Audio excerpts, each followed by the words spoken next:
that watermelon out the refrigerator because I'm just seeing gnats and shit around here. I hate it. All right, I hope the live didn't pick that up. All right, hey, here we are. Here we are. I think it did. It did. I You know think what? so. Fuck it. It is what it is, man. Hey, this is uncut, raw, unfiltered. Hey, sometimes you don't throw stuff out in your fridge, man. You see the gnats start coming out, man. It is what it is. I mean, So it if you see happens, someone flying around, especially here in Florida, bro. It's kind of yeah, inevitable. yeah. So yo, we're gonna get right to it, man. Got my main man Anthony Perez in the house. There's some family here. It's been a while since we went live, but got him here. We're gonna get into some retro stuff, but there's something I gotta cover first, man. And this is a little clickbaity, but I don't care because I know the thumbnail says loving basketball. That's what you're here for. But the reason why I didn't put this in the thumbnail is because every time I talk about Star Wars, nobody gives a shit. Okay, black man talk about Star Wars, YouTube pushes it down the algorithm. They don't care what my black ass guys say about Star Wars, but I love Star Wars. All right. Perez, I'm on your side. I just want to put that out there. I am on your side. I am a fan. But you are super duper. I'm a super fan. You're a super duper fan. So we got to talk about the re-release of Revenge of the Sith. All right. I went to see it last Friday, and I had a very unique experience watching this movie, me and my son.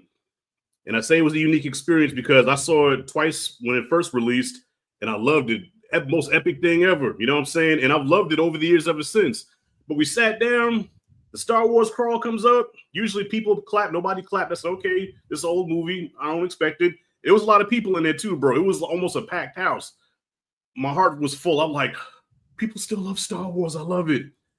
Tell me how every time Hayden opened his mouth to talk in the serious scenes, people were laughing like it was a sitcom laugh track, bro. I ain't bullshitting. The scene where him and Padme, where he's like, "You are so beautiful." That's only because I'm so loved. Oh no, it's because I'm so in love with you. And I'm looking like, y'all not supposed to be laughing at this shit.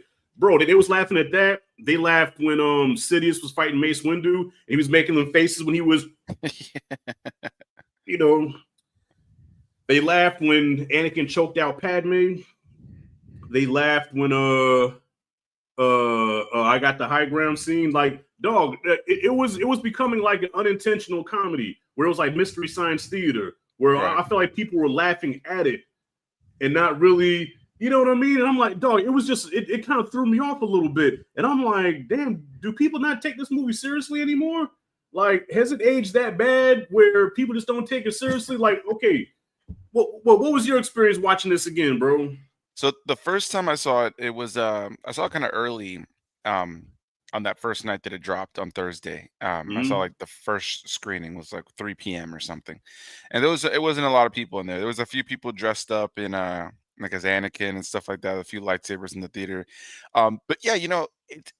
So let me give you my experience, and then I'll okay. kind of expound on what you're saying. But yeah, you know, I noticed with some of those scenes that there was like the laughter here and there, you know, certain lines of dialogue, because it's one of those things where like a lot of things from Revenge of the Sith have become kind of memes or become part of like the Star Wars culture. And there's these lines of dialogue that have just become kind of famous for being kind of silly and the delivery being kind of silly, you know? But the prequels as a whole have become so beloved in comparison to when I was a kid, you know, like right. When I was a kid, man, I had so many people who were older who grew up with the original trilogy that would tell me like how wrong I was for enjoying the prequels, man. It just was like such a consistent thing I heard all the time, and I loved them. I loved them. Right. But so then the second time I saw it this previous Tuesday because my wife couldn't join me for the first time, and Revenge of the Sith is her favorite Star Wars movie, so she wanted like I definitely wanted her to be able to see it on the big screen because she hadn't seen Star Wars back when these movies first came out. And so she had a great time. But yeah, there was plenty of laughter and applauding in these like silly scenes or scenes that have become famous that are serious in the movie. Like, right. And I think part of that is the culture around the love of the film. And then part of it is goofing on the film. And so, for instance, when Anakin, both times I went to go see the movie, when Anakin shows up, and you know, of course, he's gonna kill the younglings. Both times, like laughter and applaud, you know. But at the same time, then there's the laughs in the right places too, right? Like there's the scene Mhm. where Yoda walks into Palpatine's like office, and there's the two red guards there, and he hits them with like the Yeah, whoosh back of the yeah. Force, and everybody laughs. But then there's these little lines of dialogue that got like a little bit of an applause, like this is where the fun begins. But there's Mhm. also these things that like you know have become. I've seen videos online of like the whole theater reciting like "It's over, Anakin. I have the Right, high ground" while it's right. going on. So it's one of those things where it's like there is this culture around the prequels now that like it's kind of memeified. And Mhm. this for me, dude, is part of what I love about Star Wars. It's this flip Okay. thing that we're seeing in the modern day, right? Where some people I think take Star Wars so serious. And I Mhm. think the charm of Star Wars for me, always as a kid, and going to Star Wars events. So I've been going to Star Wars events since I was really young. And living here in Florida, Disney World used to do this thing called Star Wars weekends that started in the Mhm. early 2000s. And every summer for till like past 2010, they would do Star Wars weekends, and they would every weekend they'd have different actors from like the Clone Wars or from, mind you, the Clone Wars actors were not beloved on the same level that they are now. The Clone Wars has Right. taken on a life of its own. Back then, there was hardly anybody at their tent in comparison. But Mhm. like I would go meet these actors. I met Dave Filoni there. Um, I've met like the big name actors there too, like Billy D. Williams and Right. Warwick Davis and David Prowse and Peter Mayhew. I met all that Ray Park. Like I met all these actors at this thing. But bro, when you would go to this, it was like people were just there to just celebrate Star Wars. But also part of that was goofing it, dude, was ripping into it. They would Mm. show these like reels before like some of like the stage shows they do where they have the actors come out. They show like these reels of like behind the scenes flubs, but Yeah. also like stuff that was caught on camera that was part of the goofiness that's still in Star Wars. And I Mhm. think that that's part of the charm for me. So when I see people now that are just so like, how dare they do this? It's like, dude, Star Wars has always been goofy. They're like, Princess Leia's Mary Poppins flying around in space. It's like, dude, like Star Wars has always been goofy. And like people act like Anakin is like super goofy, right? There's people that have that outlook on it. Mhm. But I think that's kind of the charm. You watch the original film, A New Hope. It's a classic. It's a beautiful film. There's so much Yeah. about it that's done right. And you got everybody talks about Luke Skywalker like he's like, fucking Rocky or, Rambo Careful. or something. Careful. I'll say it right here. Luke Skywalker is one of my favorite cinematic characters of all time, but he's Yeah. also the character. He's also he is the Luke Skywalker that everybody loves in Return Mhm. of the Jedi, primarily. And I love him Okay. before that, but he's the Luke Skywalker that everybody thinks about in Return of the Jedi and in the books and comics that came afterwards, where he became like Jedi Jesus. Mhm. Before that, though, he's the guy who goes, "What a piece of junk!" when he sees the Millennium Falcon. He's the dude who knocks his head on the roof, thinking, "Well, I'm ready to be a Jedi." Yeah, When Ben, I Yoda's could be a like, giant. Ben, tell him I "Yeah, yeah, ready are exactly, you? right, exactly." When Yoda's like, "Bro, this guy's a little fucking whiny bitch." Yeah. And I think that that's kind of the funny part of like kind of the revisionist history of a lot of people's like outlook on Star Wars Mhm. is that people just remember what it felt like to be a kid watching these things. And I think that it's kind of, I think as a movie watchers and as people who talk about movies on like a critical level, it's kind of important to always kind of like view that different perspectives for different people. So for me with Star Wars, it's like, yeah, it's like it's always been goofy. It's always like George Lucas used to describe it Yeah. um as like a soap opera, like a space opera, is how he would Mhm. describe it. And so everything about it, if you think about Revenge of the Sith, everything about it is like so theatrical. There's so many of the lines of dialogue Mhm. are so everything. The way that the actors even just finish saying their lines, everything is kind of drawn out. When Anakin comes to see Padme after the Jedi Temple attack, she's like, "What happened? The Jedi have tried to overthrow the Republic. I can't believe that. What are you gonna do?" He walks away 5 feet. Right, right. "I will not betray the Republic." Like it's so dramatic, and it's always meant Yeah. to be that way. Like the original trilogy was the same way for me. Like it's like it had a little bit more like of a different flow to it. And I think each segment of Star Wars, I think that's kind of the beauty, is like every segment of Star Wars has had a little bit of a different kind of vibe to it, but it all kind of exist in the same world. Right now you have like Andor premiering that's like super grounded, super Mhm. serious. Everything about it is meant to feel like kind of like a real, like, kind of boots on the ground, like Right. kind of story. And I love that that fits in the same world. I love that you can have like a scene like Kylo Ren like using his force like interrogation abilities on Poe Dameron in the Force Awakens, where he's like, Mhm. just trying to get that information out of him. And then you have Jar Jar somewhere else in the universe. Like, I love that because I think it's real to life. I think that when you think about the real world, you got people Mhm. that are serious. There's some dark shit in the world. And then you got people out here that are just clowns, and like they exist in the same world. And you got people who are dramatic. You got people who are more straightforward. So for me, Star Wars has always kind of been that. So to bring back to what you initially said, Yeah. I think Revenge of the Sith has always been goofy. I think that's part of what I love about the prequels is that they strike a balance of theatrical, goofy, silly, Mhm. silly, but more than anything, they believe in themselves. George had a vision; he knew what they were, so they commit fully to what that is, which is why Right. that we as an audience can buy into it. Like it's why you're so into these two dudes having this big lava battle. It's because of just how much the movie believes in itself. If the movie was wavering in tone and felt like you just didn't like Mhm. it, didn't really like understand itself, and then you're like, I don't know that I care about this, But because Yeah. the movie commits so heavily to the line of dialogue, the whole cast is in tune with what kind of theatrics you need, especially Palpatine in that movie. Ian McDiarmid knew what movie he was in, Oh like yeah. Yeah. and Yeah. and I can remember, to go back to another one of your points, I can remember sitting around with specifically one of my cousins, her ex-husband at the time, he used to, like, when I was a kid, we used to fight with like lightsabers, like just the plastic lightsabers you get at the store, and we would play like PlayStation together when like the Revenge of the Sith game came out, and we would always, like, every time we would play, I would always do the Palpatine, "Whoo, ah." And so even then, at like, I was in 6th grade when that movie came out. Even Yeah. then, I was attuned to how goofy it was, like, I loved it for it. And so, yeah, to just answer your question, I think Star Revenge of the Sith has always been goofy. At least Oh, I've always thought so. I think the story well, is dark, but I yeah. I I think Star Wars has always had a foot in goofy. And for me, that's where Star Wars oftentimes is at its best. Um, that's some good points you make, man. But I don't know. I guess this is just the super nerd in me. I always took Revenge of the Sith seriously. Right. That's why it threw me off when I heard, like, I was almost insulted. And so I did a video about it. And I think people, maybe I didn't articulate myself well, because I think people were saying, like, thinking I was trashing the movie, but I wasn't. But I was just asking the question: is this like an unintentional comedy? Because this is not supposed to be. We're not supposed to be laughing at this. This is the tragic story of Anakin turning. His whole turn to the dark side. And especially after Order 66, that's when shit really gets real.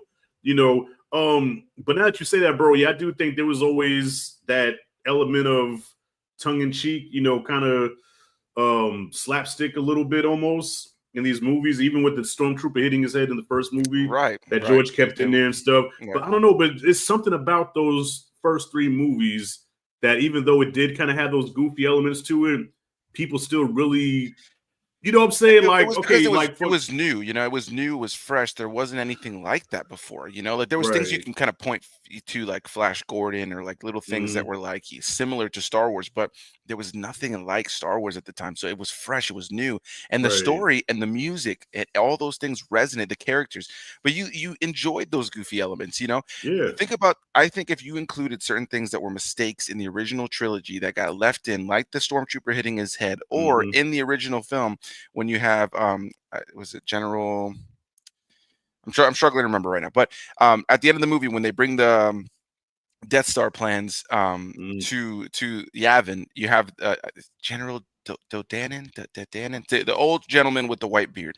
Okay, I know you're talking about. My Star Wars fandom is leaving my brain. I'm Yeah. just Well, I waking up. don't know. I Just don't know drinking the my nigga coffee. name either. Yeah. Well, he's been in like the Star Wars Rebels and some other stuff. He was in Mm-hmm. Rogue One as well. But anyway, when he's talking and he's giving the speech to all the rebels about what they're going to go do to take on he goes, thanks to the recovery of the Death Star plans that we've been given by Princess Leia, like, and for George, his outlook was, it makes sense, like, Mm-hmm. you're gonna meet people in life. I'm sure you've met people who like just can't say Rashad for the life of them. They Yeah. say Rashid, they say Rashad, whatever. That's just the way I've life got them is. all. I got them And all. I Yeah. love that about what George's vision was, is that, like, this is a world that has flaws in it. It's lived in. It's so he was like, yeah, when they would say Princess Leia, that's Mm. also how the whole Billy D calling Han Solo Han, And old buddy, that yeah, comes. how you doing, Chewbacca? Yeah, exactly. And Still hanging with there's this loser? exactly. And there's interviews where I love it's funny. Somebody just commented, wait, are we talking about Love and Basketball? We are talking about Love and Basketball today. Oh no. Um, I think he was referring to because Cinematic Tennessee here said he never heard of Love and Basketball. Never heard of this oh movie. yeah, I mean, which is crazy, Wow, that does bro. make you a little bit of like Mike. Yeah. Um, but yeah, just to wrap up what my thought real quick. If those Right. things were in modern day Star Wars, if somebody's name was mispronounced that way, bro, the Mm, fans would lose their minds. And so I think right. it's this kind of revisionist history thing where people just have forgotten to just like have fun with it. I'm not saying Have you fun can't with like it. Yeah. nitpick things or like point Hmm. things out, but I think that the fun of Star Wars for me as a kid who grew up with the original trilogy being a thing of the past and the prequels Hmm. being new was just poking fun at it. And so like I love Revenge of the Sith. It's one of my favorite Star Wars movies of all time. I will watch it Hmm. anytime and I will connect to the emotion. Because here's the reality. People might be laughing at some of the line delivery here and there. They might be laughing at little moments here and there. Certain moments have become memeified because they're so Right. popular. And I think that just shows the kind of love that everybody has for it. When everybody's saying, Hmm. laughing at the I have the high ground, it's become a joke because it's kind of a silly concept. But people love that scene. Like ultimately they love that scene. And the second that line is done, and you have you are my brother, Anakin. I love you. I hate you. Him lighting up in flames. Like nobody's laughing in those moments. Just like when Vader, I love that sequence too. Hmm. The death of Padme and Anakin and the birth of Vader. You get in the birth of Luke and Leia, like kind of the poetry of that. Like the parents Right. both die, and then like you have this birth of Right. these new entities. Um, Nobody's laughing in that scene. But at the same time, on the same token, you have this beautiful scene. So when we were watching that scene the second time, the second Vader's mask gets put Hmm. on, everybody in the theater started Yeah. applauding. And him rising up, That that was tight. that beautiful choral Hmm. music that like that John Williams did is just so great. Him coming up. And then you have this great, like, heartbreaking dialogue of like, where is Padme? Is she Hmm. safe? Is she all right?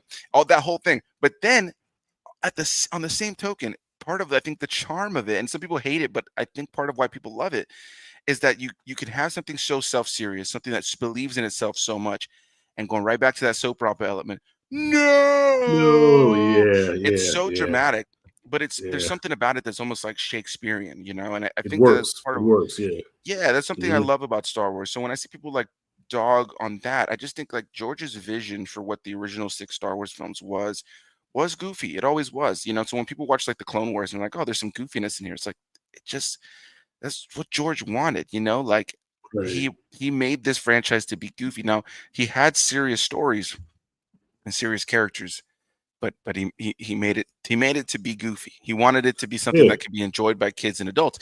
And now, like listen, I love Andor. I don't know if you've seen Andor season 2 yet in it, but Not like yet. Not yet. I have another friend of mine he was also a big Star Wars fan. He hits me up all the time, bro. Have you started Andor yet? You gotta watch Andor. I said, I'm gonna get to it, man. He's it's like, bro, incredible. watch It's it. it's incredible, grounded, serious storytelling for adults. Mm-hmm. And this season really solidified itself as like, Mm-hmm. hey, like if you got young kids and they like Star Wars, maybe watch this first and see if you want to show this to them. Number one, because the Okay. pacing's slower. It's definitely not like something that's going to keep kids' attention the same way that the Clone Wars, or Rebels, or the Right. Mandalorian, or anything like that. But um, like I don't know if you've heard about it. There's been a lot of, and I was kind of feeling weird because I got to see the episodes early. But in season 2 of Andor, there's a sexual assault scene for the first Mm. time ever in Star Wars. Now you don't get to Oh, see I this. heard about that. Yeah, yeah. I heard. Yeah, Yeah, that was circulating on the internet. you Yeah. don't see somebody flat out getting for the sake of not getting demonetized here, you Mm. don't see somebody flat out getting raped, but Right. it is very the attempt is made and it's very implied in what it is. That's a heavy thing, and I can see some people being like that doesn't belong in Star Wars. I felt weird about it when I first saw it, um, but I think it conveys the story that this show is trying to do, and it's like Yeah. it's nice to be an adult now as a Star Wars fan and be Mm. able to look at the pulpy sci-fi fantasy stuff like The Mandalorian, like Ahsoka, like Rebels, like Right. Clone Wars, but also have something like Andor that's like, hey, listen, you're a Star Wars fan, but you're grown up. You don't want Jar Jar Binks like Mr. Jar Jar Binks. You want something a little bit more, a little bit more grounded, you know. Started, yeah. Well, okay, which brings me to the last question I want to ask you about that. I've heard quite a few people say after Revenge of the Sith did so good at the box office, like last week, it was number 2 behind Sinners. They made like 42 million. All right. So I heard a few people say, well, that just goes to show that, George knew what he was doing with these movies, whereas Disney does not, like that should teach Disney a lesson. Okay. Even after 20 years, people will still show up to see these movies because, Star Wars has kind of been the butt of jokes for the past few years with the stuff that Disney put out. So, but not all of it has been bad in my personal opinion. Like, there's been some Disney Star Wars stuff that I actually really enjoyed, but then there has been some stinkers and some stuff that I honestly have not seen because I had no interest in it. So what do you have to say to the people that say, well, that just goes to show that George really has the recipe? Like, you can have the ingredients, but if you don't know how to put it together, it's not going to taste right. So they're saying George knew exactly what he was doing, as flawed as it was, but he had the formula. He knew how to make it work. Whereas Disney Right. just does not understand Star Wars, and that's why fans are not showing up for this new stuff like they would Revenge of the Sith that's 20 years old. Like, so what would you say to somebody that would say that? So it's a mixed bag. I think on one hand, it's a little bit of revisionist history again, and I also Mm-hmm. think it's also a little bit of hypocrisy. As I was already mentioning, when I was a kid, Yeah. so many people told me I was wrong for loving the prequels. It is what it is, man. But I consumed so much at that time when I was a kid was the surplus of Star Wars. And I think a lot of people think, when I was a kid in the 80s, Star Wars was at the height. No, it's just not. It's not factual because when Star Wars Mm-hmm. returned in the 2000, in the late 90s, in the 2000s, the toys that were coming out were monsoon. I think most people know the Phantom Menace toy line, and the Mm-hmm. stores were just consumed. It was next Right. level, the merchandising run. On Mm-hmm. top of that, between 1999 and like 2008, 2010, the amount of Star Wars video games that released that were top tier, that are looked at Mm-hmm. today in the gaming community as some of the biggest Star Wars games of all time, came out in that time frame. The amount Yeah. of books that released between 2000 to 2010 was Mm-hmm. just ginormous. Some of the most popular Star Wars books of all time released in that time. Not to say that there wasn't incredible stuff that came out pre 2000s, Yeah. but Star Wars was really back and big when I was a kid. And you had the movies, you had the games, you had the books, you had the comics, you had the theme park stuff. Star Wars was huge. And there were so many people that hated it. And I think people forget that George sold Star Wars because of that. He Right. didn't feel supported. He felt like people did not see his vision and they didn't love what he did. Mm-hmm. The Clone Yeah. Wars came out and it was this little show. It was the last thing that George worked on. Now, The Clone Wars is one of the most beloved Star Wars projects in modern times. But it wasn't Mm. when it came out. I watched the first few seasons and there was people who were dogging on that show. Like I said, I would go to Star Wars weekends and Dave Filoni's 10, James Arnold Taylor's 10, Ashley Eckstein's 10. Sure, there was a lot of Star Wars fans that went, but in comparison to the actors from the movies, it wasn't even Right. close. Now, Right. those actors' lines are fucking through the roof when you go to a convention. Why? Because Wow. it's the thing where Star Wars has had this legacy now, and what I've really found, and I really try to keep myself as a level-headed Star Wars fan who grew up with the prequels and remembers what it was like to have my uncle tell me. And mind you, no shade to my uncle, he's a great guy, but he Mm. loved the original trilogy, but he wasn't a Star Wars fan like I was. He liked those movies; they were part of his Mm. childhood. So to him, it's like, Right. what is this? But he's not like me. He's not diving deep into the lore. He's not falling in love with these stories. So I Right. grew up as somebody who just loved what came before and loved what I was getting now. And so when the new Star Wars stuff was being announced, the thing that struck me and I think a lot of Star Wars fans the most was the announcement that the extended universe, the books and comics that came out under George, mind you, Mm. I think it's important to clarify, George didn't write those books, but he did give approval to these Right. storylines, Right. Um, when they announced that was no longer going to be canon and that they were going to be starting the canon over and just making it be the movies, the Clone Wars, and whatever else they were going to be doing moving forward in like a handful of books, it rubbed me the wrong way. I was like, you Mm. got, decades worth of like top tier content. But since then, they've brought characters in from those books and comics and made them canon Right. and kind of retooled things like Grand Admiral Thrawn, who's now been Mm-hmm. in Star Wars Rebels. He's gotten books and comics again, a brand new trilogy written by Timothy Zahn, who did the original Thrawn Mm-hmm. trilogy. He's also been now in live action. Like there's so much that they pulled from that's awesome. And there's still a lot that's left on the cutting room floor, if you will. Right. So to answer your question, to get all there, bro, I see people how they react about the new Star Wars stuff, but I think people forget outside of Solo, which in my opinion was a Star Wars movie that people didn't want. You recast an iconic character, um, and it came out in between. I remember specifically that it came out like in the same like 4 or 5 week period of Mhm. Deadpool 2, Jurassic World, Fallen Kingdom, That's and right. Yeah. Infinity War, and Right. it came out 6 months or so shy, 5 or 6 months shy of the Last Jedi, Last which was Jedi. I already remember divisive. that. But Right. despite that, The Force Awakens, Hmm. The Last Jedi, and The Rise of Skywalker all made over $1 Hmm. billion. There's no there anybody can say whatever they want. You don't have to like the movies. To say they're a failure is stupid. It's Numbers ridiculous. don't And lie. it's Yeah, numbers don't lie. Yeah. The Last Jedi, when it hit Blu-ray, became the Mm, highest grossing Blu-ray of that year. People can mm, say whatever the fuck they want, but right. you're kidding yourself if you're not looking at the reality of it. Even Rogue One. Rogue One made well over its budget. These movies were all Right. profitable except for Solo. So that's a reality that I got to come to So facts with. not to cut you off. Yeah, I always thought that was funny because like critically, it seems like, and the worst criticism comes from Star Wars fans, right? Go figure.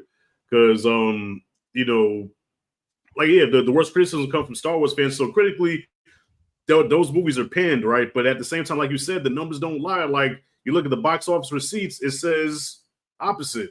Right, because Okay, these movies are here's the so bad, reality. but they're crossing $1 billion. Right, and the reality of the situation is that most people who go and watch a Star Wars movie are not going to the internet to even do what we do. We talk online like that. We're a very small group of Mm, people. I mean, there's a lot of us now, but there's a very small group in comparison to like if a family of 7, family of 6 goes, hey, we're all going to go watch Star Wars.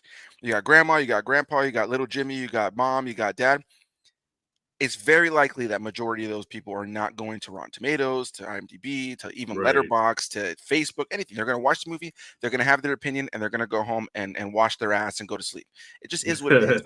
And so I think it's a big thing to keep in mind is that we live in a time where people like, I mean, look at what happened with the Snow White movie recently. Bro, I saw Mhm, the movie.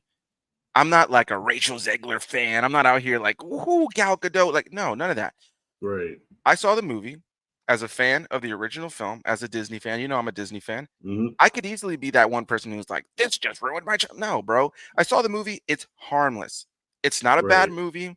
There's good songs in it. There's bad songs in it. There's changes I like. There's changes I didn't like. There's Mhm, elements about it that I did like. There's elements about it that I didn't like. And if you didn't love it, that's fine.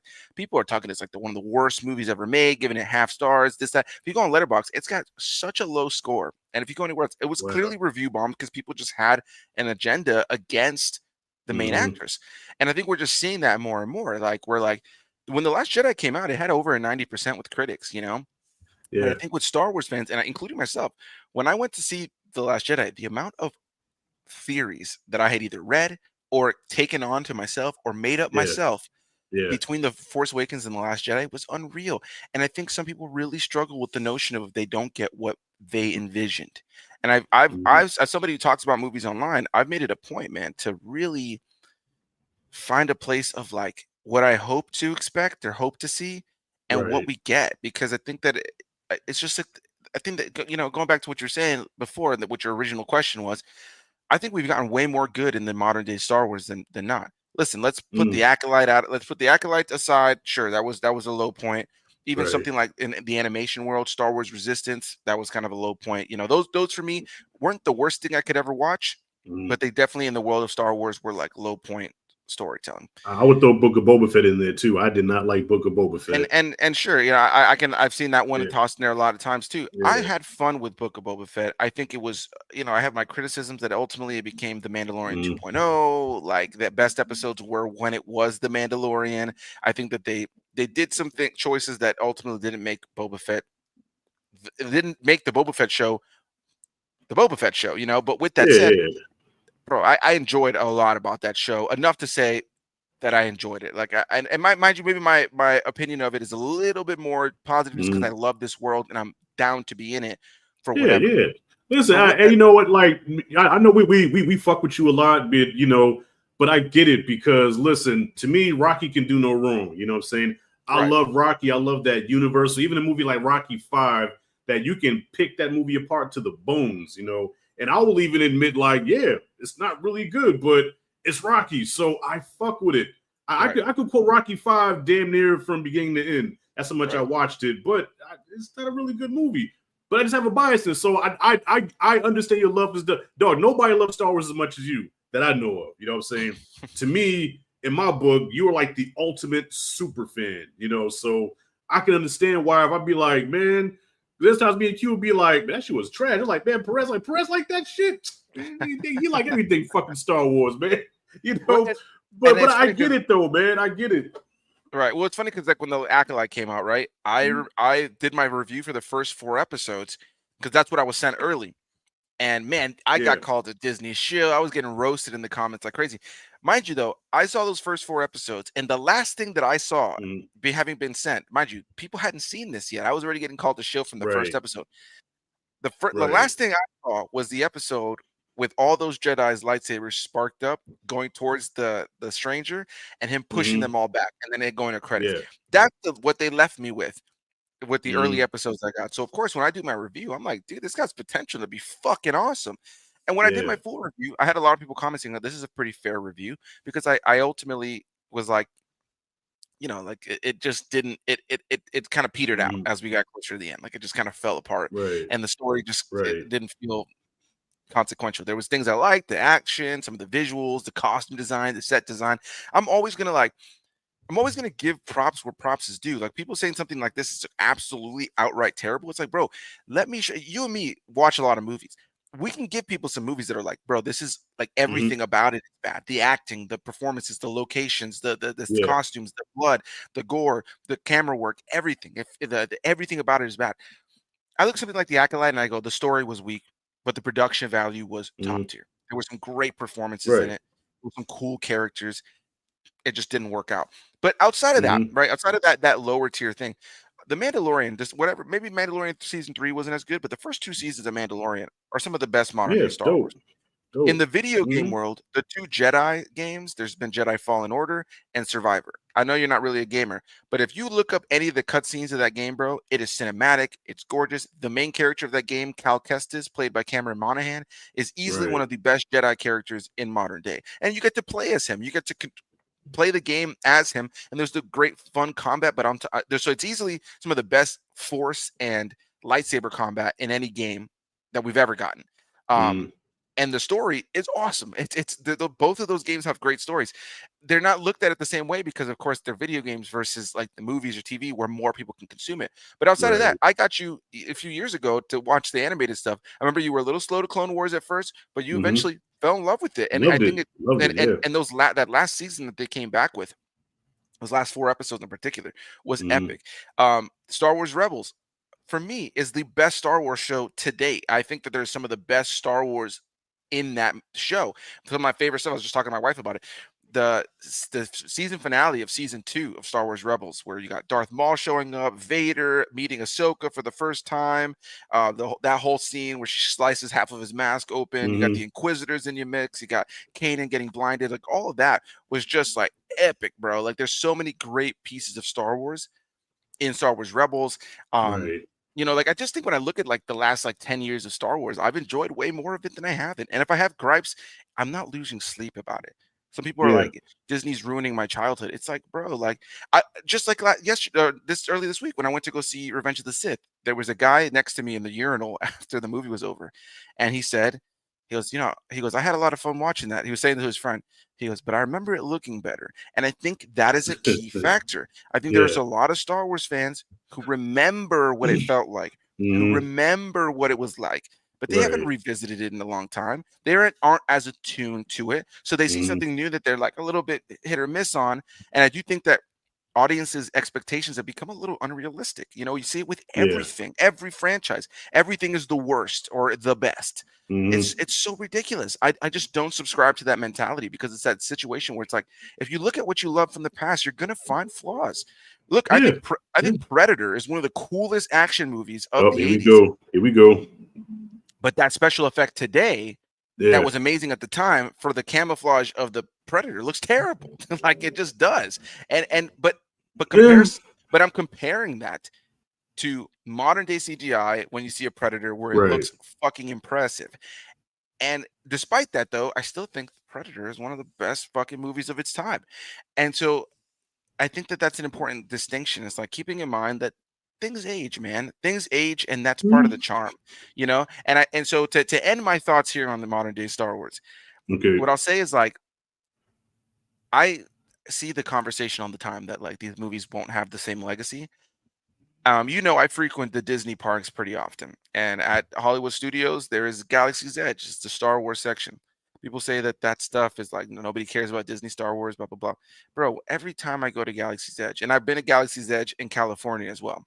Mm. Every time I go to Galaxy's Edge, the lines are popping, the Right. stores are popping, people are buying shit, and I see little kids dressed up as Finn, Ray, Kylo Ren, and there's gonna be a day when they have a voice like I Mm. do as a prequel fan, and they're gonna defend these movies. And I Okay. promise you that the sequel trilogy will be like, you know what, this isn't too bad when we have the quadruple trilogy 15, Mm. 20 years from now, and people are like, oh my god, they're ruining Star Wars. I guess I was too hard on the Force Awakens.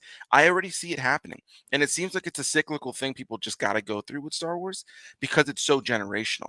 And I think that's why we're seeing it happen now to the MCU. There was a period of time where like there was a lot of Marvel movies that people just hated. There was the Spider-Man movies. They all came out Mm. kind of close to each other, and the X-Men movies that all came out kind of close to each other, where people were like, "Oh, I like these. I don't like these," or "I like these. These are great altogether." Right. But now the MCU, for the longest time, was like this huge thing. Like it was a home run. Most fans were of a certain age, or most people were hopping on at the same time. Bro, now there's kids hopping on that don't have that nostalgia, or there's fans who have a nostalgia for it, who are growing, that are getting like that are older with it now, that Mm. want to feel what they felt when they were 17, 18, 20 something. Now they're, you got to think about it. The MCU's been around for a long time now. It's been over 10 years. So you have people that will watch something new and be like, this doesn't make me feel like I did when I was 23 with my friends in a great time. Yeah. Of course it's not going to, of course it's not going to. And it doesn't mean that you can't see or criticize some of the things that a movie does or doesn't do right. But when you go back and watch any early MCU film, you'll likely find something that you don't like. So the same Oh thing with yeah. Star Wars. It's like you're gonna find something that just comes off goofy. Just is what it is. It's like There's only well, I'm into with this. There's only one Star Wars movie that no matter what, no matter how old I get, no matter how old the movie is, it is still absolute perfection. I think you already know what it is. All yeah. right. Is it my Like favorite one? Empire? Empire. Yeah. Even with like, and I mind you, growing up, when I was younger, Return of the Jedi was my favorite one, just because Return of the Jedi had the most action, and then that scene with Vader and Luke was like perfection, man. But over the years, I started noticing things in Return of the Jedi, like the matte painting where Vader comes in on the ship. You see like thousands of stormtroopers. I didn't know that was a painting Right. where Han and Lando are talking, and there's clearly a painting of the Falcon in the background. As a Right. kid, I thought that was actual. So it was like stuff like that would throw me off now. And then the Ewoks. But Empire Strikes Back, that okay, 20 years could pass by. I'm old and gray. My balls are coming down to my damn ankles. I'm gonna be sitting there with a cane, putting my teeth in, still talking about movie still perfect. Still perfect. That's the only one though. Like I love them all, but Empire's the only one that just does not age. Yeah. No, I mean, I'm with you. That's my favorite Yeah. one. I think part of that, what makes that movie amazing, is it doesn't, it doesn't really necessarily have, like it really relies on practical effects, and I Mm-hmm. think that the OG trilogy in general does that. But I think Right. it's where the story is the most interesting. It's Mm-hmm. where I think the actors really like understood their characters the best. Right. Right. Um, I think that listen, I love George Lucas, and I love what he directed in the original film, and love what he directed with the prequels. Mm-hmm. But Irvin Kershner, Right. like you would say, put his damn ankle in it. Like with when it came down to Knocked out of directing. the park. Yes. You know, Yes, he did. And yeah, you just think there's so many things that are just so iconic about that film. The Yeah. introduction of Yoda, the fight, the "I am your father," and so what my favorite line of Star Wars is in that movie as well. Mm-hmm. You got Luke popping up in Cloud City to face Vader, like, "The Right. Force is with you, young Skywalker." Yeah. You are not a Jedi Not yet. Jedi yet. Top tier, Dog, dude. even the life lessons, even which I used with my kids to this day, you know, which my daughter called me on my bullshit because I was making it sound like it came from me. So like I'll be like, okay, I tell my son, like, you know, son, you know, go handle that. He's like, well, I guess I can try. No, try not. Do or do not. There is no try. Yeah. Dad, you got that from Star Wars. You know what? I'm like, well, why you always gotta call me on my bullshit? Okay, if I say that's for me, damn, it's for me. All right, let me have my wisdom. Stop my trying dad, to diss my my dad wisdom. used to tell me that when I was a teenager. I remember one time, I still Yeah. have it somewhere. But you know, back when I used to have like my walls filled with like Mhm. posters with like tape and thumbtacks and Right. stuff. Right. He got me a poster of Yoda. Funny enough, it was a poster of Yoda in the prequels. It Mhm. was like a Revenge of the Sith like era Yoda where he's like jumping with the lightsaber, but it had Yeah. the do or do not, you know, Right. there is no Right. try. But yeah, no, I think that there's so many great life lessons. But you know, I think that again, it's like you can still poke fun at things in Empire. You can still find things that are goofy, but it works, man. It knows what it Yeah. is. It when it is silly, it's silly in the right way. But Mhm. it's like it's okay to like have criticisms. I just think people are so dramatic about it, you know. And I'm Right. never gonna subscribe to that. So I'm always gonna try to have like on my channel like a level-headed approach to Mhm. reviewing anything, you know, and like That's how it's supposed to be. That's how it's supposed to be. And you know, and this internet shit, you know, a lot of this shit's a fucking what do you call it, the fugazi. You know what I'm saying? Like, because and like you said, in real life, people really like this shit, but on the internet, you know, like there's a different what do you call a narrative being spun, and then sometimes it'll mess with your own psyche because yeah, when Last Jedi came out, and I know y'all came for loving basketball. I'm gonna get to that in a second. Shut up. All right, but we're getting to. I know we're 40 minutes in, but yeah, when Last Jedi came out, yeah, I was sucking that movie off, man. I gave it an A plus. I was just raving about it. It's the greatest thing ever. Before I saw any reviews, and then the next day, people tore it to shit. And I right. kind of did it a Homer Simpson, hide into the bushes, like, uh-oh. Well, People that started was calling me out, you know. that was the movie that I I learned something from that movie, man. Funny enough, Yeah. I love The Last Jedi, and I do think there are things that I wish they had done differently. I think more Hmm. than anything, my issue with the sequel trilogy is they've already announced, and they've already, which is kind of crazy, but they announced that you know they didn't plan it properly. They had three Hmm. different directors and writers doing three different things, and it Right. ultimately created a trilogy that felt a little bit inconsistent in comparison to Hmm. the previous two. Right. But I love The Last Jedi, and I walked out of it positive too. And I think there's still more positive in that movie than not. And I remember seeing that aggression online, and bro, was bro, the amount of arguments I would get into with almost with pride. I would tell my wife like, "Oh, I'm roasting these people on Facebook." Hmm. But it's like a hydra, man. You chop off one head and 16 more pop up, Yeah. and it's just it's one of those things where I just that was the movie that taught me to just let go.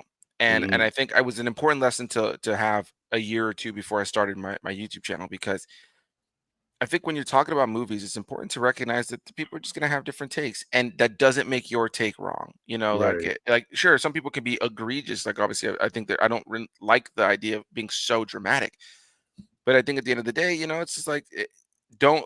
It's one of those things where I learned like don't let somebody else's opinion or like what they try to say about how Hmm. you're wrong kind of define, you know, you can have a discussion. We could be like, here's why I think you're wrong. But Right. like, Right.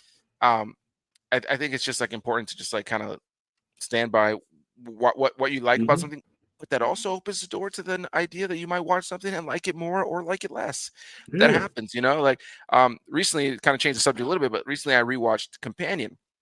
And you may have remembered when I reviewed Companion initially, I gave it a 4.5 on Letterbox. Now, the reason I never give my scores in my videos is because I give my opinion, which is still valid. My opinion in my Right. review is still there, and I still Right. stand by that. But I bumped it down to a 4 when I watched it the second time. You know, I Okay. still Didn't really have the liked it. same.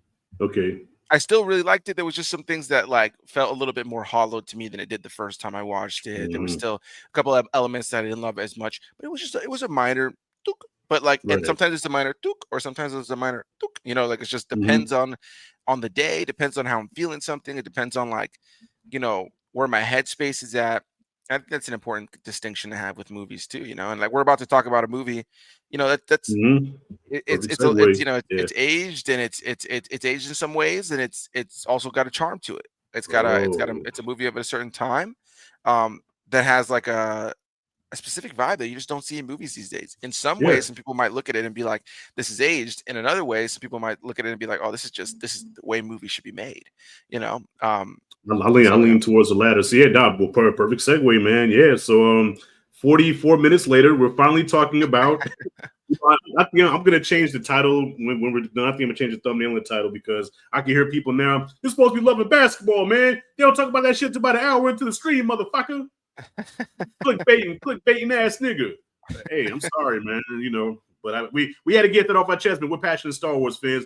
But yeah, here's what we hear though, man. Loving basketball. Directed by Gina. Ooh, how you say her name? Gina. Help me out, man. You good with names, bro? Oh, I Gina gotta look. Price. Gina Let me look up Price. her name. Something. She also did a movie with Sanaa Lathan called Disappearing Acts with Wesley Snipes, and I believe she directed The Woman King also. Yeah, she did. Gina Prince Bythewood. There you go. Yeah. So I think this was her directorial debut. So it stars Sanaa Lathan, Omar Epps, who ended up dating in real life, but then broke up not too long after the movie came out. So yeah, this is just a simple movie of a girl, Sanaa Lathan's character, who has dreams and aspirations of being a pro basketball player, but because she's a girl, she's expected to be a certain way. She can't talk trash. She can't, do shit that guys do, and for that she gets criticized by her own family and everybody else. But she just want to play ball, and there's only one guy that understands her, and that is Quincy, played by Omar Epps.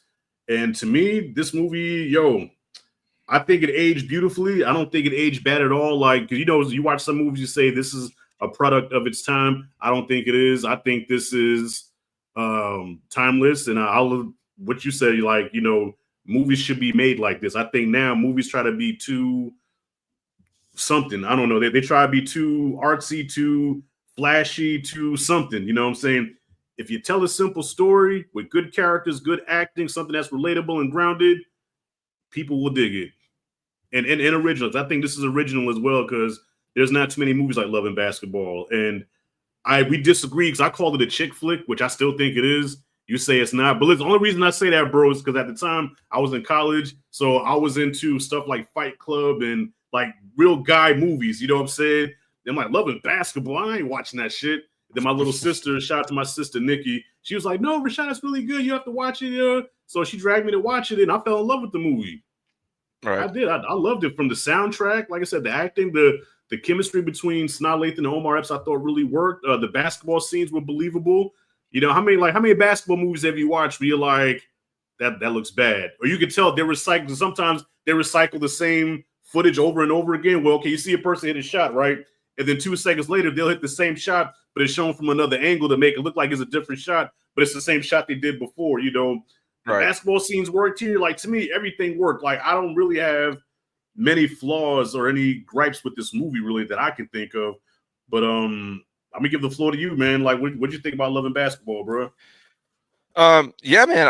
I honestly really enjoyed rewatching it. It honestly had been a really long time to say the least. To be honest, it isn't a film that I could say I've revisited very many times. But I mentioned to you before at the last time I saw the movie was when I was in high school, and it's because my girlfriend at the time, this was her favorite movie, and I remember watching it because I want to impress her or whatever, and I liked it. I remember at the time I liked it. I can't say I was in love with it, and revisiting it this time, I can't say I was in love with it either. But I do think that it is a solid movie. I think it's an enjoyable time. I think that there's a really interesting love story here. There are elements about it that I don't love, and we'll get into that now in a moment. Okay. But Okay. I think when I look at the cast, I mean, like, so many top tier Black actors and actresses of the time in this movie. Is it Sanaa or Sanaa Lathan? Sanaa Lathan. Yeah, Sanaa. Sanaa Lathan. As I was watching the movie, I was just like thinking in my head, like, oh yeah, like, well, what did I see her in recently? Like, I watched something with her recently, and I covered it on my channel too. And it was actually which is so funny because when you look at her in this movie, could you imagine watching this movie when it first came out and then say, oh yeah, one day this chick is going to be fighting next to a predator? Yeah. And so Yeah. it's because last year I covered all the Alien and Predator movies leading Hmm. up to Alien Romulus, and yeah, so she was in Alien versus Predator, Yep. I which remember was that. cool to see. And so Hmm. yeah, so I really enjoyed being able to, like, to kind of, see her in that role, and you know uh to kind of like, spend a little time with her in this movie. I think for the most part the cast is really strong, and I think that that's what makes the movie work. um Right. in a lot of the, movies that you've had me cover with you, obviously tons of like hood classics, or just, black classics in general. Omar Epps is a big name in a lot of them that we've Yeah. covered, and Yep. every time I see him in one of these movies that we covered at this time, I just am reminded how much I really enjoy him, and how I wish that we saw him in more things, which prompted me to look on IMDb at the time, and try to, see if I see him in more things. But he's just not in an abundance of things, to be honest. In the modern day, like, he's still in things, you can still find him and stuff, but he's just not in as many things. And I think he's like a great part of this movie. I think Mhm. the chemistry between him and Sanaa Lathan is really palpable, and I love the sequence when they're really young too. Like, obviously, it's only at the very beginning of the movie, but I think it like Right. establishes their dynamic. This like kind of, it's not your traditional like, oh, romance kind of movie. It's like, it's a little bit more like just two friends that just happen to fall in love, Right. and I like that part of the movie. Also, shout out to who plays the young version of Sanaa Lathan, Or Kyla Kyla Kylie Pratt. Pratt. Yeah. Kyla Yeah. Pratt, yeah, who I Hmm. will always know for my generation. She played the main character in The Proud Family on Disney Channel, which That's right. That's which right. is, yeah, great. Like, as a kid, like, I look back now, it's like that was just a great, like, Hmm. animated show in general, but it was like an interesting, like black centric like show. Like, the whole show is Right. like black characters for the most part. So um and it's funny because if a show like that came out today, it'd be called woke. But when I was a Hmm. kid, it was just normal television.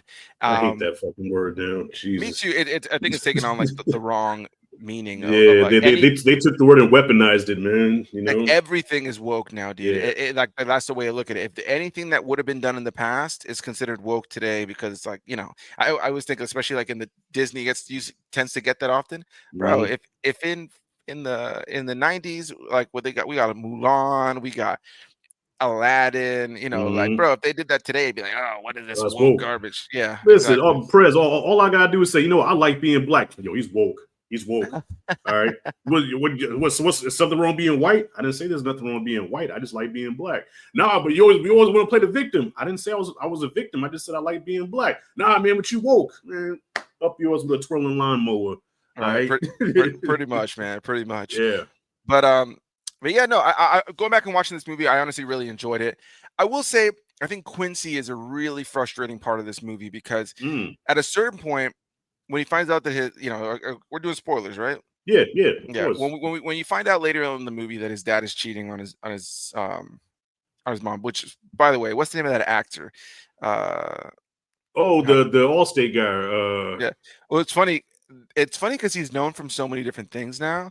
Right. Um, Hold on, let me look it up real quick. Allstate. You're in good hands. Yeah. I will always think of him as the president from 24. I don't know if you ever Okay. watched that show back in the day. I know, but I know he was a character on Yeah, there though. Dennis Yeah. Dennis Haysbert. Yeah, he played the Hmm. president on 24 with Kiefer Sutherland. Great Okay. show, by the way. And I always think of him from that. But yeah, when we find out that his dad's been cheating on his mom, Hmm. I don't know, man. The stark turn in his character for me, and I think that that's one of those dated elements where, like, sometimes the character was just so like they were one thing or the other in a scene. Not always, but like that was one for me where it's like, I get that he was like hurt, but like their support of one another, and especially in the world of basketball, was part of what I loved the most Right. in the film. And so that was one element that was frustrating to me, because he like so quickly kind of turns on her because she needs to get back to her crib for curfew, Yeah. Yeah. and I don't think anything about it came across like unsupportive or unloving. Like, she was willing to be there for him. She just, like, you've been supporting me for what I've been trying Hmm. to do. Right. Like, it's not like you guys aren't going to get another chance to talk tomorrow, like, take some time for yourself. We'll get back tomorrow. I'll be here for you. But the way he like flips on her and then starts talking to this other girl and like just kind of like eventually like abandons the relationship was frustrating this time around watching it. So I think that kind of took away from a little bit of the romance for me. And mind you, it's supposed to kind of create a rift between them that they Yeah. ultimately get back together. I think the way the movie ends with the two of them like playing that one-on-one basketball game for his love was Mhm. great. I think it kind of brought back that vibe from the first movie, or not from Yeah. the first, from the beginning of the movie. So I did really enjoy that. Um, but yeah, there's part of the stories that I didn't love, and there's part of the story, if I'm honest, and this could be just personal taste, that I thought was a little slow and a little boring at times. But I Mm. do like, to kind of touch on what you were saying before, I do think the movie does have chick flick elements for sure. It definitely does. But when I It think of a definitely chick does. flick, I think of like Clueless, 13 Going on 30, Legally Blonde. Like those are the kind of Mm. movies that come to my mind. And mind you, I guess maybe that's just because those are like white movies, like Right. I don't White chick. really, Yeah, I this don't, is more of a black chick flick. yeah. And I, Yeah. I think what I like about it though is that it feels more just like a drama. It feels like a Mm. like a romance drama that doesn't feel as chick flicky. There's nothing about it that feels like this movie is like something that women would enjoy more than men. And you kind of follow that up by Right. saying that like so many dudes were like, oh no, fuck that, and then they go see it and like it's a pretty good movie. And I think it speaks to kind of like there's a sense of realism there too, like the, Hmm. the the family dynamics, like that feel like real black folk of the time, and like I really enjoyed. There's elements too that I thought were funny that would not fly in a movie today, right? Like Sanaa Lathan's character telling her mom like, "Oh yeah, because you just think I'm a lesbian," like Oh yeah, I, yeah. um but yeah, man, I'm rambling here a little bit, but overall, I enjoyed the film. I can't say Yeah. I loved it um, upon rewatch, but I do think there's a lot that works, and Sanaa Lathan and Omar Epps are definitely Well, key you parts. know what else I thought too. What makes it a chick flick, but doesn't feel like a chick flick is just Sanaa Lathan herself. Because most chick flicks that you watch, like you said, Clueless and The Notebook and movies like those, the female lead is like super super girly, where they just get Right. on your fucking nerves. They're so sensitive, they're crying and shit, and it is so girly girly. Sanaa Lathan's her character name was Monica. Monica Right. is the kind of chick that's the kind of chick I want. You know what I'm saying? A girl that can watch basketball with me, that can play ball, that doesn't mind wrestling and shit like that. You know what I'm saying? Like somebody that burp around me, I don't give a shit. Pass gas. I don't like we cool like that. Like I don't like super girly shit. You know what I'm saying? I don't like so sensitive. You will be so quick to cry and everything. Like what the fuck you crying for? You know, fuck out of here with them crocodile tears. I don't like shit like that. So now Lathan kind of like she was kind of rough a little bit. Like she was sexy enough, but she still kept her femininity. You know what I'm saying? But at the same time, she was she could be one of the guys, and I like that about her. But I will agree with you though. Yeah, the whole thing with Q turning on her like that. Yeah, I didn't like that either because I'm like, come on, dog, you got to cut her some slack, man. I mean, yeah, it's fucked up what happened with your pops, but this is your girl too. You know what I'm saying? She has her priorities too. So the fact that you did step out on her like that, I thought was kind of foul. And I'll tell you a quick story, man. I was watching it with my brother and my cousins way back in the day, and I remember when they played that last game. I guess this is another one of those unintentional funny moments where it's a serious moment, it's an emotional moment. Okay, so when females watch, they start crying. My sister cried in that scene, right? I watched with my cousin and my brother, and they started laughing. And the reason why they laughed was because she thought she was doing something about, okay, I'm gonna play you and I'm gonna play for your heart, right? And then when he knocked her off and then dunked on her, it was like, oh shit, yo, pick your face up. Pick your face. You feel real stupid now, don't you? You thought he was gonna throw the game and get back with your ass. Nah, fuck off my court. I don't know. For some reason, dudes laugh at shit like that. They just thought it was the funniest thing.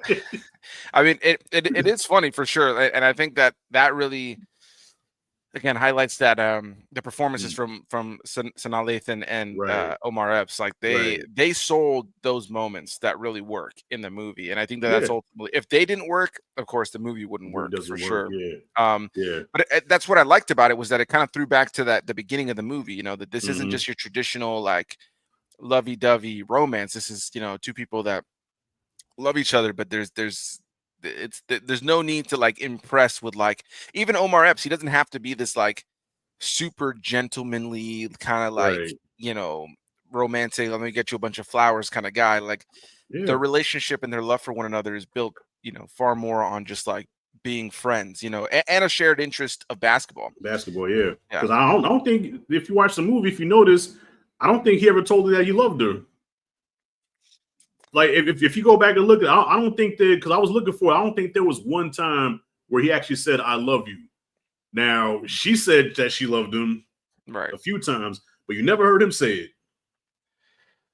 I almost want to say that there is a scene where he says it, but you're right. He probably like alluded to it more. Yeah. So Mm-hmm. it's definitely it definitely gives it its own kind Right, of identity in the world of romance film. And that's why I was telling you when you were texting me, I was like, there's nothing about this feels like a chick flick. It feels like a drama. It feels now I will say this though. One thing that I think is kind of a letdown mm-hmm. with the title is the basketball part of things. I wish the movie had Okay, focused a little bit more on basketball. Like anytime we know they got something kind of big coming up, it's breezed over. We never really see like a game. We see like sections of a game, and we get told about what happened in that game, or kind of like we see like the end of the outcome.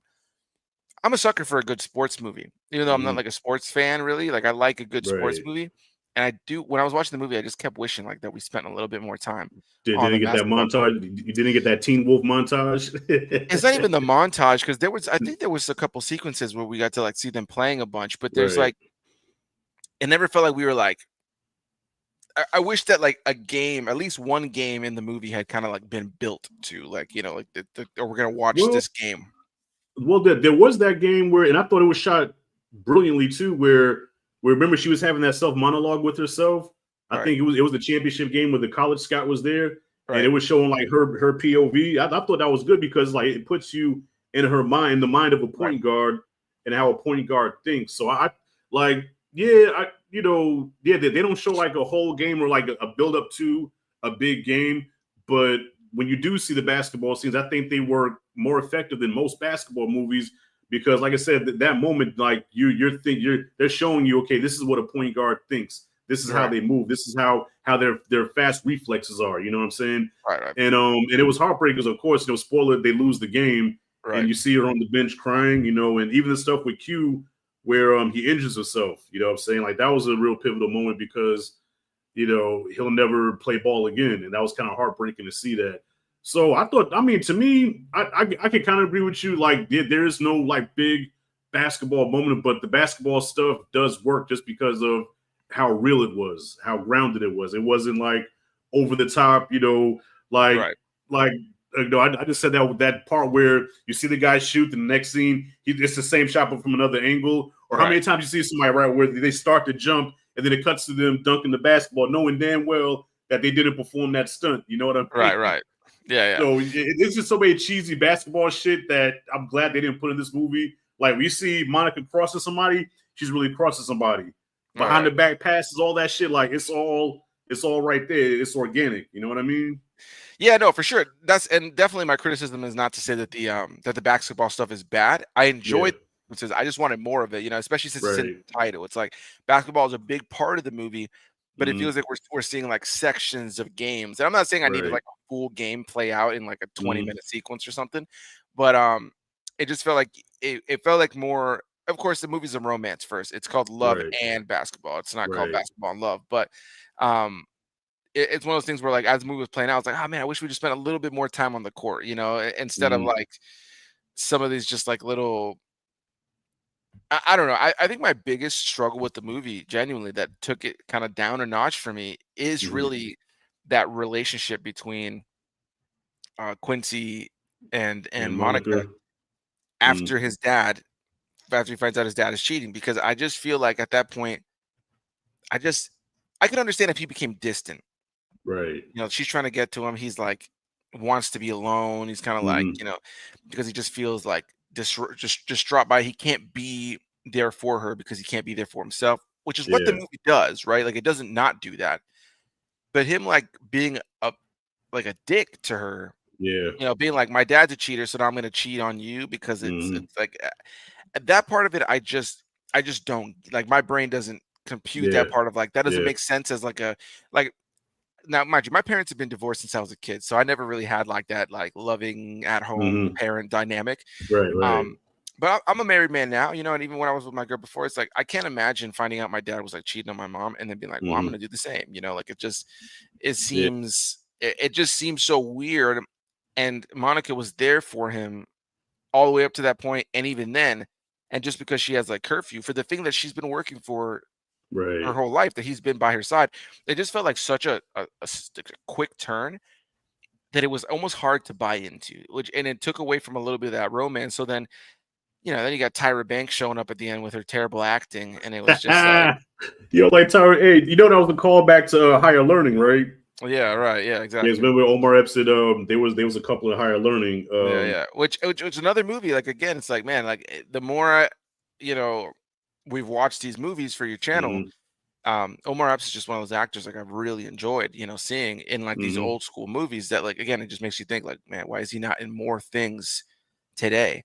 He's I think he does mostly TV stuff now. I think Right, the right, last movie he was in was The Deliverance. right. Which I didn't The see. I heard it was terrible, but Yeah, it's pretty bad. Yeah, he yeah, was the love interest of Glenn Close. right, yeah. I all I've seen is the image of Glenn Close like all like vampired out or something. Yeah, I yeah, don't know what's yeah. going on in that movie, But but listen, Omar Epps, yeah, in the '90s, from Juice all the way to In Too Deep, like he was the right, guy. right, Like he was in everything from the program, like I said, In Too Deep, Juice, Higher Learning.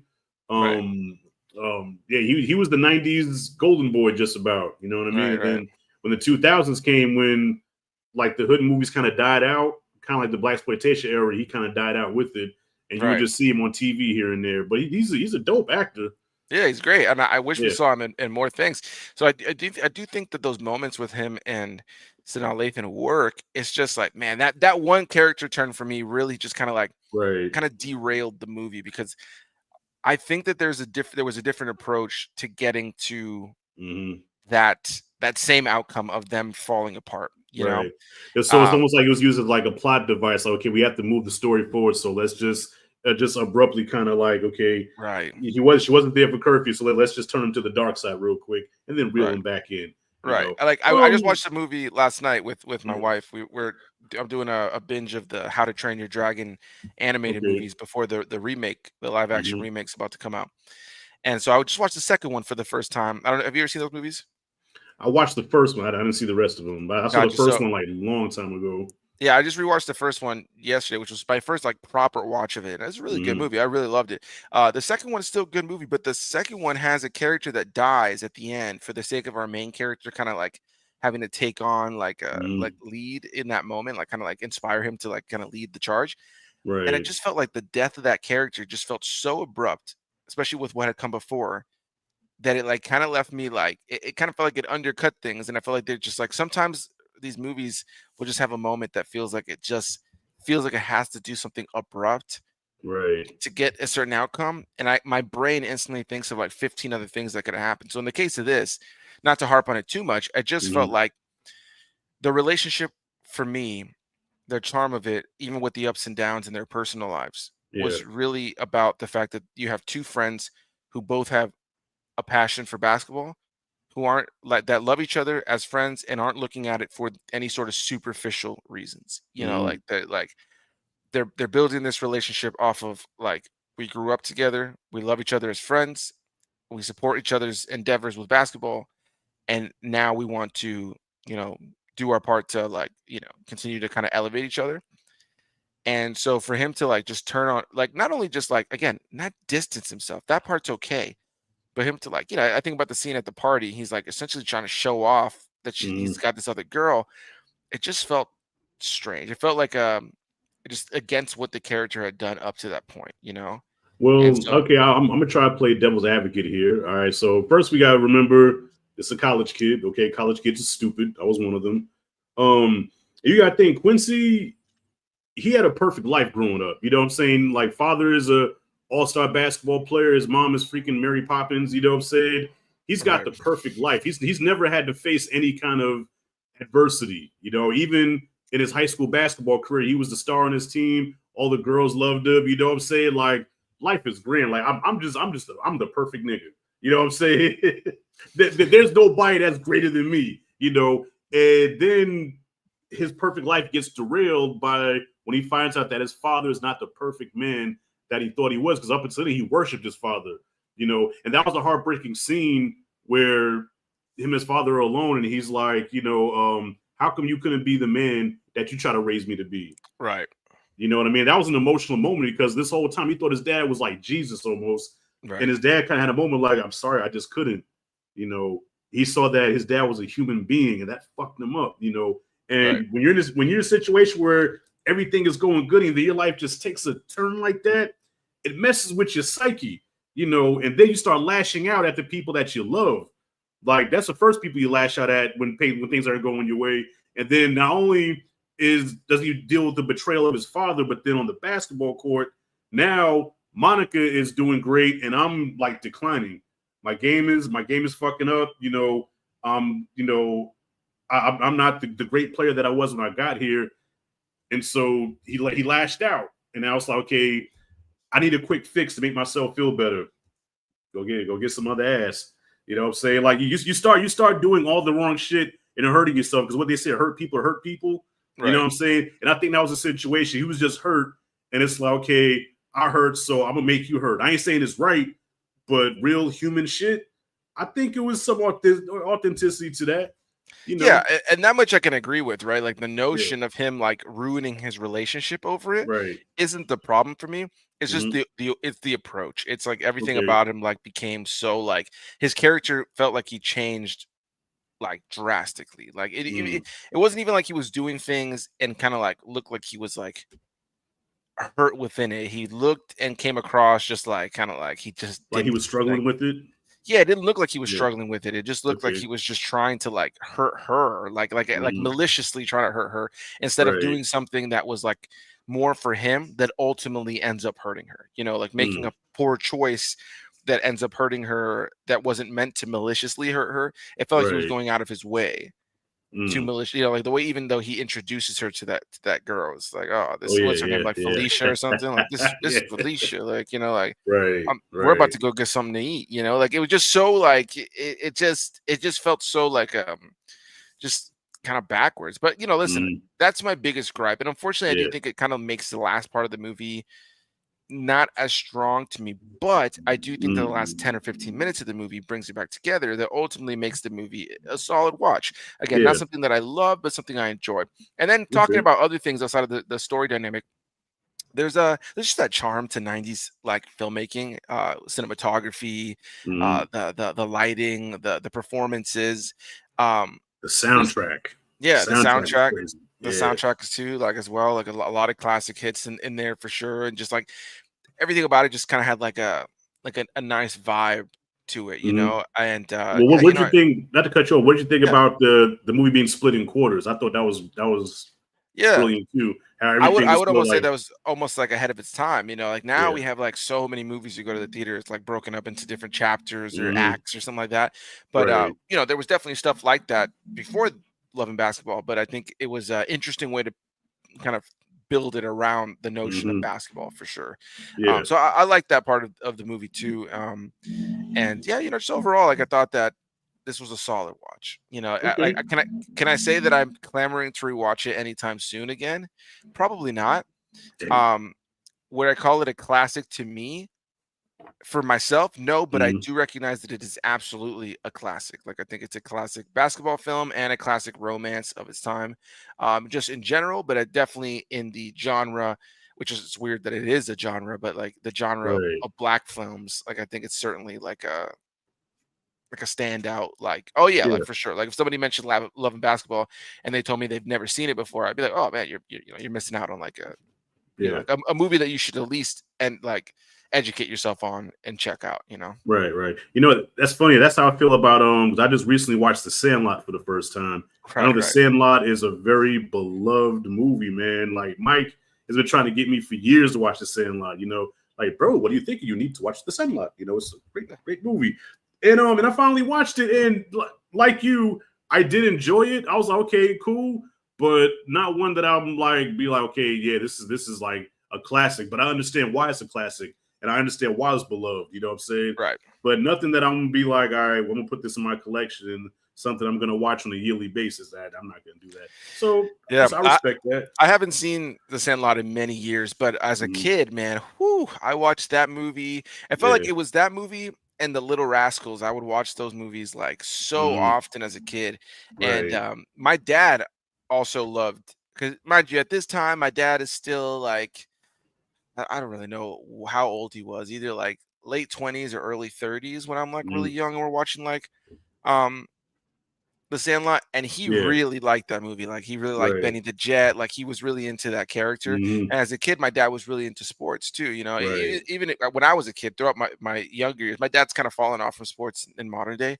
Same here, bro. Yeah, yeah, he'll tell you Yeah. that they're woke or rigged or whatever. But Yeah.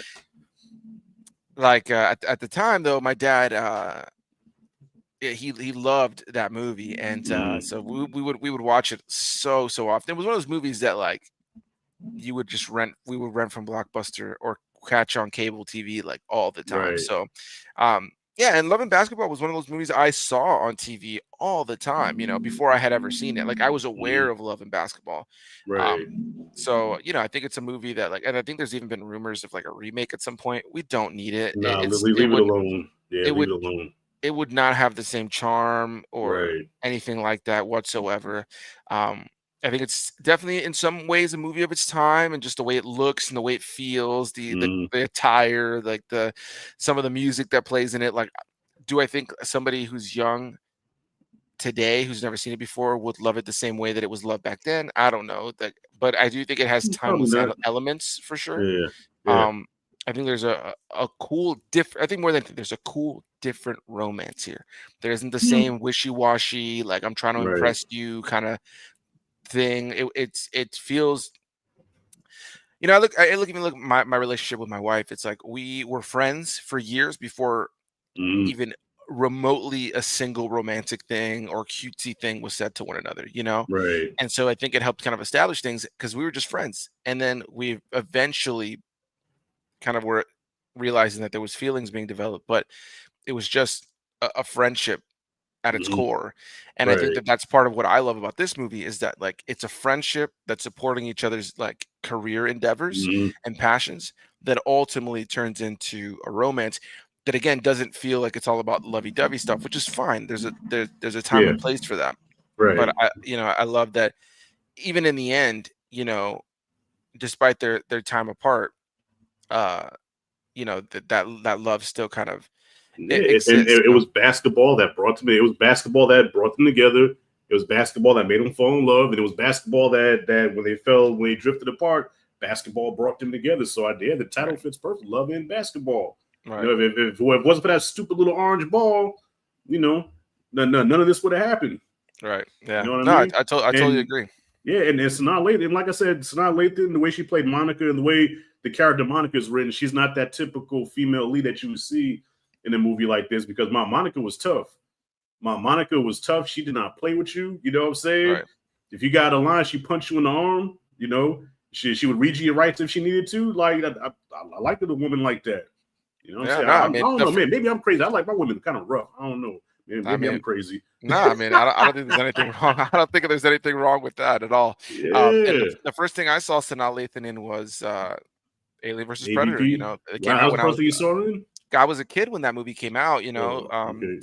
I don't know how old I was, but I would have to look at what year that movie came out. But that was 04. Yeah, Love and Basketball was 2000. So okay. Let me see. Hold on.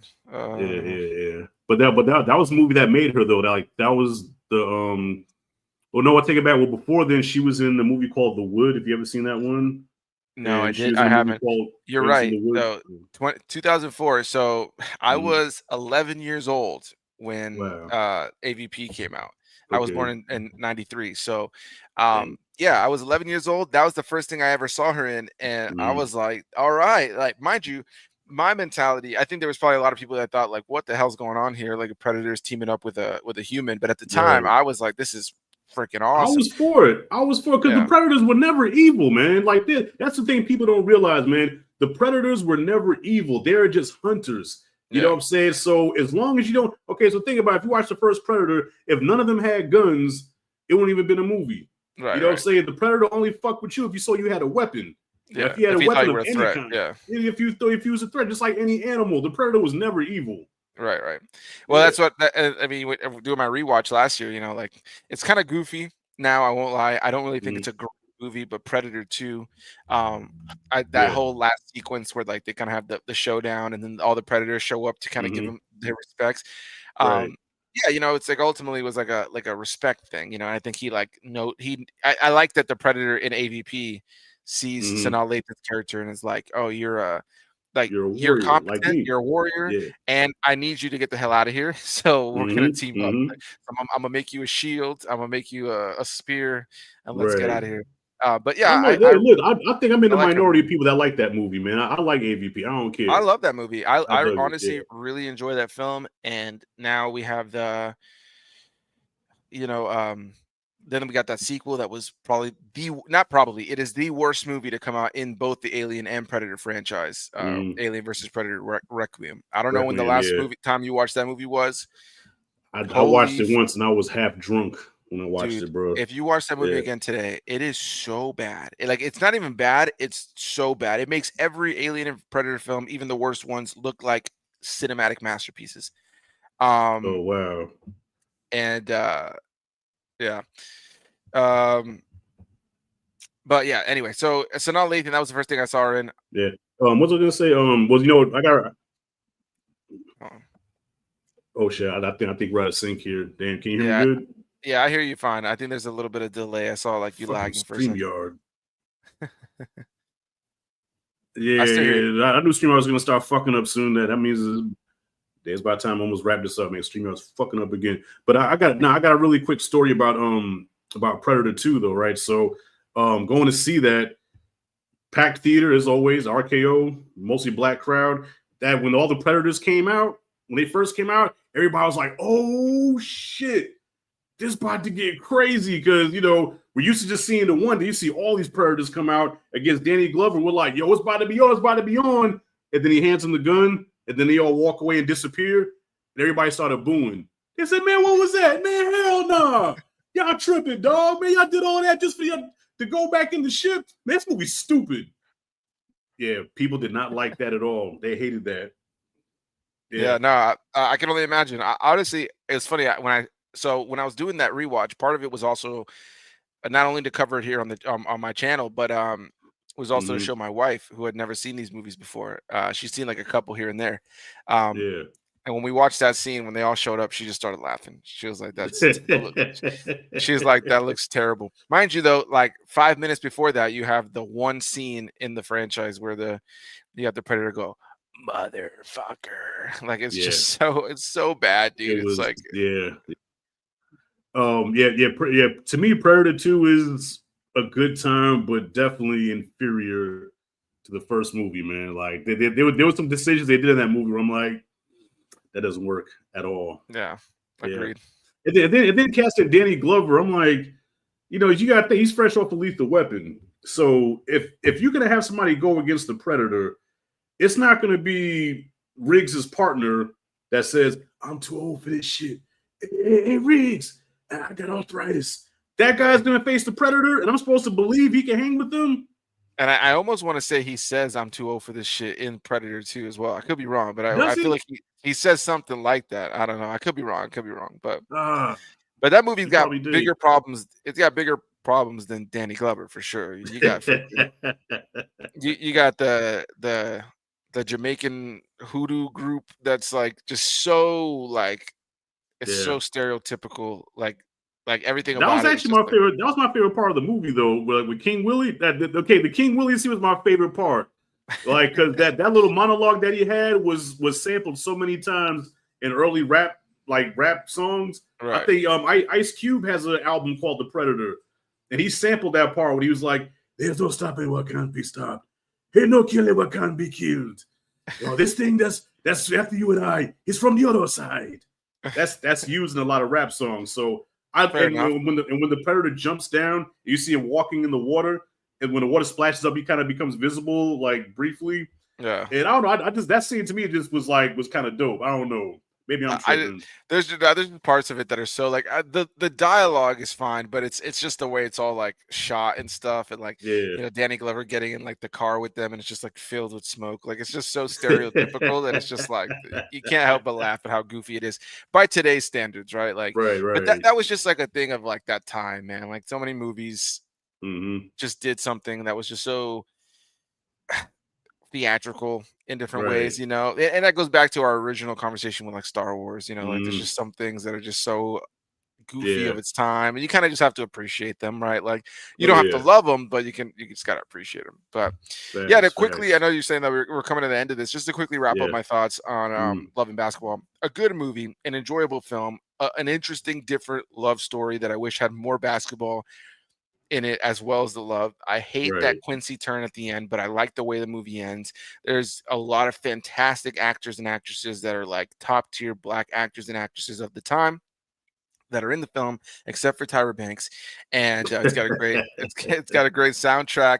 I enjoy Right. that old school cinematography and that look and feel to it. Mm, Um, and yeah, I love that this is an unconventional romance film that right. also kind of has like its own like there's a Romeo and Juliet kind of vibe to it without necessarily being Romeo and Juliet, but it's Mm-hmm. like, there's elements about it that are reminiscent of like classic like love stories while also being its own thing. And yeah, while I didn't necessarily love it upon rewatch, I totally respect its place in cinematic history. I respect why it is a classic to so many people.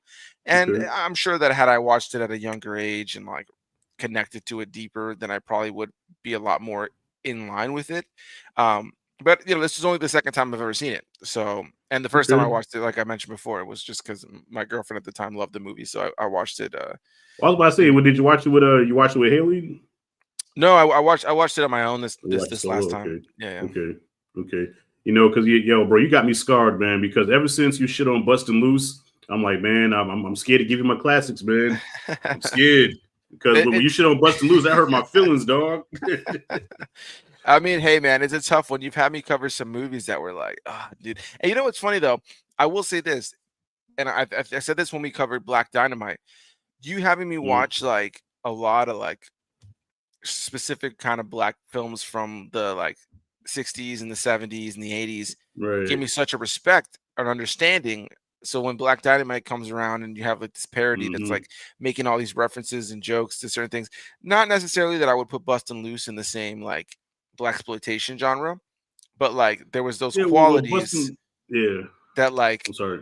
no, you're okay, you're okay. I was gonna say there's those qualities that I feel like were able to be kind of be teased in something like Mm-hmm. Black Dynamite that gave me a better like I think understanding of the whole genre. Yeah, well, I was gonna say, yeah, Bustin' Loose kind of came and like at the end, at the tail end of the black exploitation era. So, it was like it was the end of black exploitation, but then black movies that were being made, they were still kind of categorized as that. So, yeah, Right. Bustin' Loose was more of a actually, if you think about it, it could have been a kids movie, it could have been a Disney movie if Richard Pryor didn't curse so much. It's like Right, if you right. took out all the cursing, it could have been one of those hokey kind of Hallmark Disney type movies, man.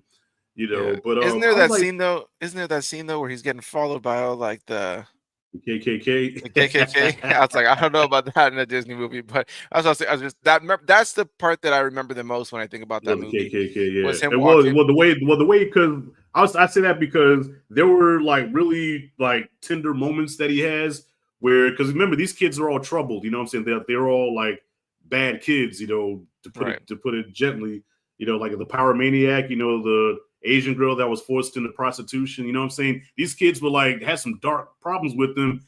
And there were times where he was really good with them, but then when they would piss him off, he would curse their ass out. Like Right. remember that there was a one scene where the boy came up to me wanting his wallet. He said, oh, you a thief, huh? He said, fucking thief, convict. Oh yeah? Well, how about look? How about that? How about stick you in your ass? Boom. Come on, motherfucker stole my wallet. Of course you can't get away with that now, cursing at kids like that, man. Maybe he told Right. the one little girl, remember the girl that had the little teddy bear that she thought was alive. And she was like, yeah, Dakota has to go pee. He's like, man, let the bear pee in your pocket. Leave me alone. you know, I could, in a lot of ways, he's me. And maybe that's why I can relate to it, man, because those outbursts that he has, sometimes that's how I curse at my kids, man. I ain't gonna lie. You know, mean, I hey, tell my man, kids quick, man, leave me the fuck alone, man. that's part of the charm, especially when your kids are in your video, specifically your son. Oh, with dog, he see my daughter is my daughter's really quiet, you know what I'm saying? So, but like, even if I don't want to raise my voice to her, like she's that person where I'm like, God damn it. And she's like, wow, Dad, really? Do you really have to yell? And I'm like, yeah, you know. But my son tries my page up. My son don't give a fuck. My son will try me and we'll get my pressure up. And he's like, well, you did it to yourself. I'm like, why you little, little badass kids, man. But anyways, man, we're gonna go ahead and wrap this up. About to go check out the Thunderbolts after this live stream. So thank you, man, for taking the time out of your day to talk loving basketball and talk Star Wars for about 50 minutes. And I'm pretty sure people are gonna talk shit in the comments, but ask me how much I give a fuck. Plug your channel in real quick, man. Let the people know what you got coming up. And by the way, congrats too on passing 5K subscribers, bro. Thanks, brother. Appreciate you, man. Thank you. Yeah, hard work's paying off, man. Thank you, brother. I appreciate it very much. It's anybody who doesn't know who I am, Anthony A. Perez. If you type in Anthony Perez reviews on YouTube, I should pop up. Got a generic name, so I'm trying to make it so that you type in my name and I'm the only one that pops up, but that's kind of hard. So just recently dropped my review for Thunderbolts that I got to see a little bit early. Obviously, that's the big movie of the weekend. There's also a Nicolas Cage movie that came out this weekend called The Surfer that I also did a review for. Not for everybody, and it certainly wasn't necessarily for me, but I do have a review for it on the channel. Outside of that, I will be doing, as I was already mentioned to Rashad earlier, I'm going to be doing like a retrospective review of the How to Train Your Dragon movies, which is kind of a first time watch for me. I've seen the original kind of back in the day. This was a rewatch for me, but it's not necessarily a movie that I like remembered super well. And I remember like watching it at somebody's house where I wasn't really paying attention. So this was kind of like a first time watch, and then I'm watching the second and third one for the first time to do a video ahead of the release of the live action remake. Outside of that, on Sunday I will be having a I will be having a live stream that I do on my channel called Random Rambling, essentially like a podcast. I'm going to have two guests on named Jeremy Perez and Alyssa Roman as we talk about their upcoming short film called If I May. So that should be pretty cool. But yeah, if you guys are interested in movie related content, live streams, early reviews, retrospective reviews, live streams, all that kind of stuff, definitely head on over and subscribe. I'm sure that if there's a movie that you like, I've probably covered it. I've covered all kinds of live action and animated things. So yeah, thanks Rashad for having me on, man. And sorry it took me so long to watch Love and Basketball. Rashad hit me up about this 10 million years ago. I won't lie. I told him to give me a little bit of time because I got busy at the tail end of last year, and then now we are nearly 6 months into this year, and I'm still trying to play catch up. But anyway, I appreciate you having me on, man. Nah, listen, you've been putting in work, man. Ain't like you just been sitting down in your drawers, sipping Slurpees and scratching your ass. You know what I'm saying? You putting in work, man. That's how you got the 5K subscribers. You know what I mean? So I ain't mad at that, man. You working, bro. Next movie, I think I told you next movie, and I really want to know your thoughts on this one, man, because I know with 80s movies, one word you love to use when it comes to 80s movies, no matter how good it is cheese. You love to say, yeah, it was some elements of cheese. You can tell it's of its time, and so I really want to know what you think about this one. I love this movie, and I don't think it's not a typical 80s movie. You know what I'm saying? I feel like, it's 80s, is like the special effects and shit is definitely 80s, but to me, I think it kind of stands out as something unique because 80s has a certain thing that they did, and this did not do that. All right. And that's a movie called Enemy Mine with Dennis Quaid and Lou Gossett Jr. Gotcha. It's directed by Wolfgang Peterson. So I really want to know your thoughts on that one, man. So that's going to be the next collab that we do on the channel. So cool, man. Looking forward to that one. Yeah, I'll definitely watch that one way sooner than I did this one. So I'll hit you up soon, and hopefully I'll be back on the channel soon, man. Again, thank you for having me on, man. I appreciate it. Yeah, no doubt. So to everybody, I forgot to do it, but I will put Perez's link in the description. So make sure you click on the link, go check him out, tell him I sent you, and what you guys think of Love and Basketball, by the way. Make sure you comment below. Let me know what you thought. And that's about Star Wars. And Star Wars. Yes. And so everybody watching May the force be with you. Hello there. Peace. Yeah, in the stream, goddamn it.